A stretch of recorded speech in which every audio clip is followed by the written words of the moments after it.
Right Vasudeva Reddy గారు కాంగ్రెస్ హఠావో తెలంగాణ బచావో అంటున్నారు కానీ వాళ్ళు మాత్రం ముఖ్యమంత్రి ఇక్కడ లేరు లేనటువంటి టైంలోనే ఎపిసోడ్లు అన్నీ కనిపిస్తున్నాయి. ఒకవైపు హరీష్ రావుని విచారించడం, హరీష్ రావుని కేంద్రంగా టార్గెట్ చేస్తూ విచారణలు జరుగుతున్నాయి.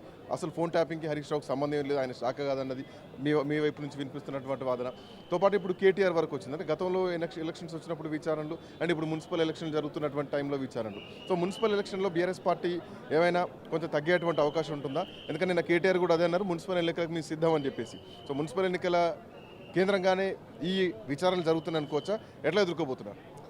ఇవాళ ఈ రాష్ట్ర ప్రభుత్వం ముఖ్యంగా రేవంత్ రెడ్డి గారి నాయకత్వంలో నడుస్తున్న ఈ వ్యవహార శైలి మొత్తం కూడా గమనిస్తే మనం ఒక్కసారి కనుక బ్యాక్ పోతే కాళేశ్వరం మీద కమిషన్ వేసడం కావచ్చు, అదేవిధంగా ఫార్ములా ఈ కార్ రేసుకు సంబంధించింది కావచ్చు, ఆ తర్వాత ఫోన్ ట్యాపింగ్ అంశం కావచ్చు, ఇవన్నీ కూడా ఒకదాని వెనుక ఒకటి వాళ్ళకి అవసరం ఉన్నప్పుడు ఈ ప్రభుత్వం ఇబ్బందులలో పడ్డప్పుడు వాటి నుంచి వెళ్ళి తప్పించుకోవడానికి ఆడుతున్న డ్రామానే, డైవర్షన్ డ్రామానే ఈ ఫోన్ ట్యాపింగ్ యొక్క నోటీస్గా చూడొచ్చు.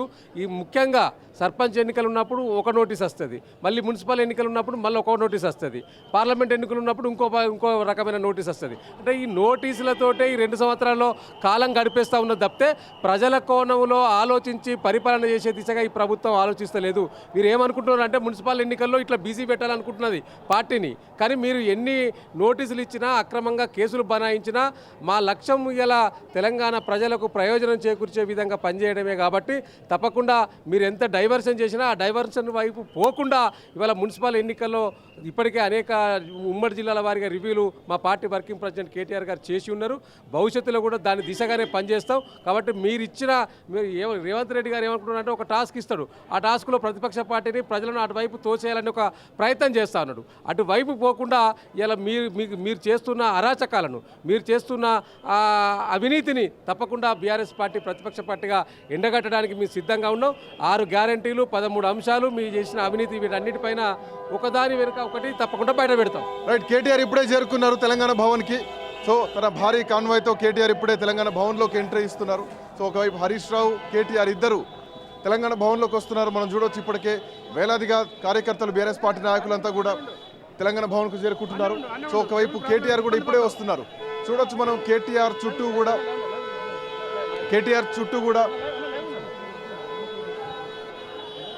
కేటీఆర్ ఇప్పుడే తెలంగాణ భవన్కు చేరుకున్నారు. సో మనం చూడొచ్చు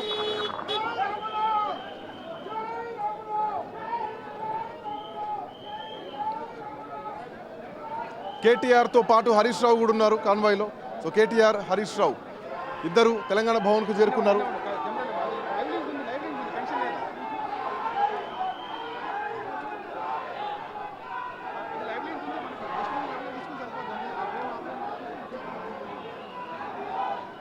తెలంగాణ భవన్కు కేటీఆర్ చేరుకున్నారు. కేటీఆర్తో పాటు హరీష్ రావు కూడా చేరుకున్నారు ఇప్పుడే.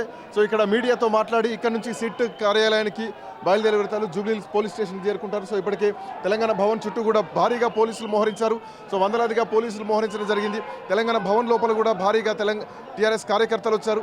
బీఆర్ఎస్ పార్టీ రాష్ట్రంలో ఉన్నటువంటి అన్ని జిల్లాల నుంచి నాయకులు, కార్యకర్తలంతా కూడా తెలంగాణ భవన్కు చేరుకుంటున్నారు. సో కేటీఆర్ కూడా తెలంగాణ భవన్కు వస్తున్నారు. రైట్, కేటీఆర్ తెలంగాణ భవన్ చేరుకున్నారు. ఇప్పుడే మీడియాను అడ్రస్ చేస్తూ కేటీఆర్ మాట్లాడబోతున్నారు. కేటీఆర్, హరీష్ రావు ఇద్దరు కూడా వచ్చారు. తెలంగాణ భవన్ చుట్టూ కూడా మొత్తానికి పోలీసు బహారాలో తెలంగాణ భవన్ ఉంది. లోపలికి వెళ్తున్నారు కేటీఆర్, హరీష్ రావు ఇద్దరు లోపలికి వెళ్తున్నారు. సో మరి కాసేపట్లోనే బయటకు వచ్చి మీడియాను అడ్రస్ చేసి ఇక్కడ నుంచి సిట్ కార్యాలయానికి కేటీఆర్ వెళ్ళబోతున్నారు. మరి కాసేపట్లోనే అంటే 11 గంటలకు విచారణకు హాజరవ్వాల్సినటువంటి నేపథ్యంలో సో మరి కాసేపట్లోనే మహా అయితే ఒక 10 నిమిషాల్లో 15 నిమిషాల్లో కేటీఆర్ బయటకు వచ్చి మీడియాతో మాట్లాడి ఇక్కడ నుంచి సిట్ కార్యాలయానికి వెళ్ళడానికి ఇప్పటికే ఏర్పాట్లు జరుగుతున్నాయి. పూర్తిగా పోలీసు కంట్రోల్లో ఉంది. అంటే రోడ్లు కూడా ఎక్కడికక్కడ ట్రాఫిక్ జామ్ అవ్వకుండా కూడా పోలీసులు అన్ని ఏర్పాట్లు చేస్తున్నారు. ఈవెన్ జూబ్లీహిల్స్ పోలీస్ స్టేషన్ దగ్గర కూడా పోలీసులు భారీగా ఉన్నారు. అక్కడ ఎట్లాంటి ట్రాఫిక్ జామ్ కలగకుండా, ఎక్కడ ట్రాఫిక్ ఇబ్బందులకు రాకుండా కూడా జూబ్లీహిల్స్ మెట్రో స్టేషన్ దగ్గర ఉన్నటువంటి ఆ పోలీస్ స్టేషన్ దగ్గర పోలీస్ పహారా కూడా చాలా అంటే ఎక్కువగానే ఉంది. ఎక్కడ ట్రాఫిక్ ఇబ్బంది, ఎందుకంటే హరీష్ రావు సమయంలో కూడా చాలా ట్రాఫిక్ ఇబ్బందులు రావడం జరిగింది. బీఆర్ఎస్ పార్టీ నాయకులు చాలా పెద్ద సంఖ్యలో అక్కడికి చేరుకున్నారు.